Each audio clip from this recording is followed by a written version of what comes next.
everyone. Today we are going to finish the third chapter of Plus One Accountancy, Accounting Principles. In my previous video, we have done accounting concepts. All 11 concepts of accounting we have done. Today we are going to start with accounting conventions. Now, what are accounting conventions? Accounting conventions. An accounting convention may be defined as a custom or generally accepted practice. It is just a generally accepted practice which is adopted either by general agreement or common consent of all the accountants. These are general customs which is generally accepted. These are the practices which are generally accepted by all the accountants. There are only 3 conventions in your syllabus. First is convention of full disclosure. These are generally practices. They are not legally necessary. So, first one is convention of full disclosure.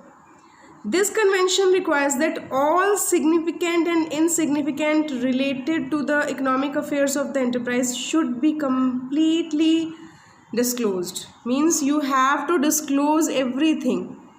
You have to disclose everything, every complete information you have to disclose. Nothing should be left.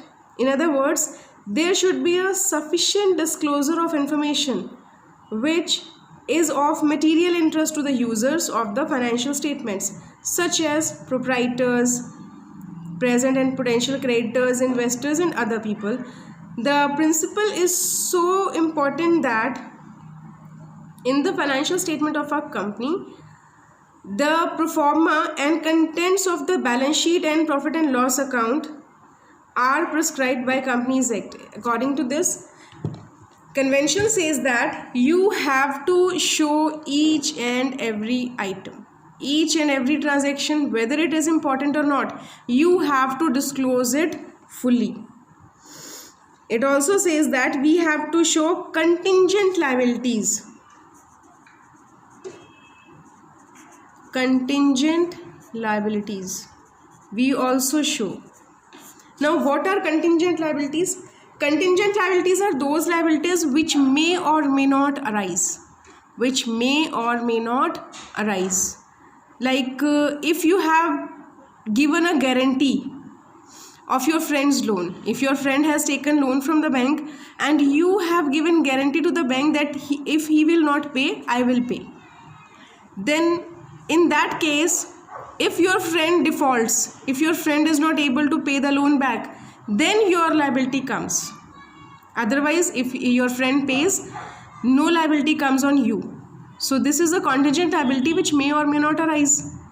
Second example, if there is any case pending in the court, if you won the case, you need not to pay anything. But if you lost, you have to pay the liability. So these are the liabilities which may or may not arise. This convention says that you have to write the contingent liabilities also outside the balance sheet as footnotes. As the footnotes, you have to show your contingent liabilities, and all contingent liabilities should be disclosed. Means you have to disclose everything, whether original liabilities or contingent liabilities, both.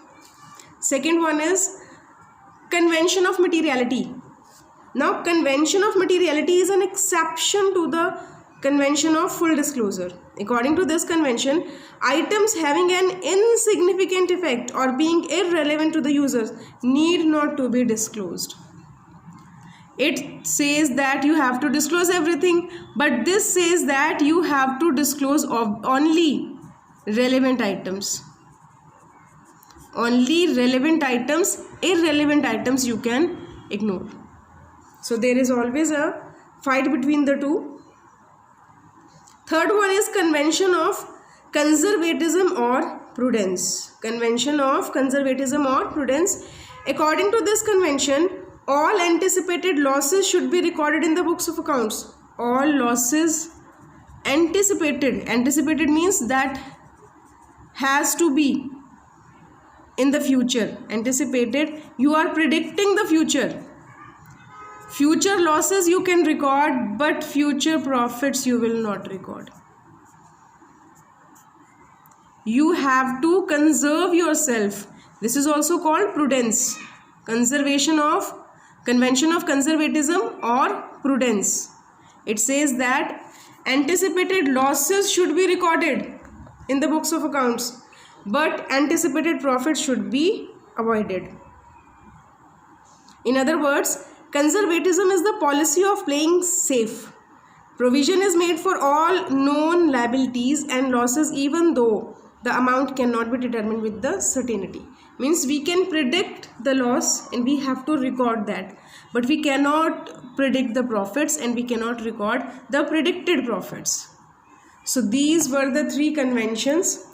Convention of full disclosure means you have to disclose each and everything, whether it is real liability or contingent.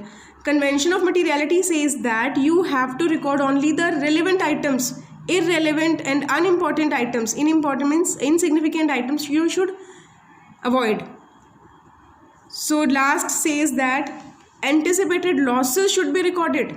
You have to conserve yourself, but anticipated profit should not be recorded.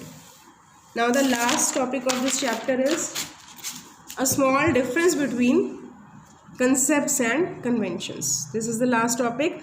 You have already studied the concepts in the last video and you have already studied conventions in this video. Now the last topic is the difference between convention and concepts. Whenever you are attempting a difference, first of all you have to write a column for basis of difference. Okay, on which basis you are differentiating the two concepts. First of all you have to write the basis of difference, then you have to write the two columns for the difference items. So first difference is legal position.